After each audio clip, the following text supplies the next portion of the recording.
அப்படியெல்லாம் இருந்ததுனாவே வடக்கு கிழக்கு வந்து அதிக ஓப்பன் இல்லாம, அதிக காலி இடம் இல்லாம, அதிக உயரமான வளர்ச்சியான மரங்களை இது மாதிரி எல்லாம் வச்சு தடுக்கும் பொழுது கடன் ஆட்டோமேட்டிக்கா உங்களை தேடி வர்றதுக்கு ஒரு வாய்ப்பு. இது எல்லாமே நீங்களா கடனுக்கு வந்து ரூட்டை கிளியரன்ஸ் பண்ணி கொடுக்குறீங்க. கடன் வரட்டும் அப்படிங்கிறதுக்காக ரூட்டை கிளியரன்ஸ் பண்ணி கொடுக்குறீங்க.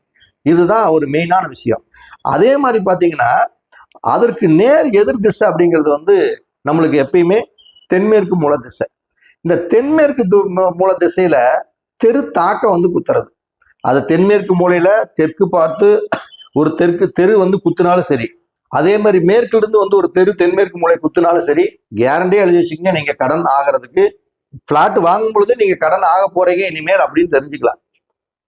இந்த தென்மேற்கு மூலையில வீட்டை முதல்ல கட்டணும். அந்த நிலத்தை தூங்குறக்கூடிய அந்த இடமே தென்மேற்கு மூலையில, அங்கதான் வீட்டை கட்டணும். அப்ப அந்த இடத்துல வீட்டை கட்டும் பொழுது உங்களுக்கு ஒரு சுபிச்சம் கிடைக்கும். ஆனா அந்த இடத்துல தெரு வந்து குத்தாத மாதிரி இருக்கும்.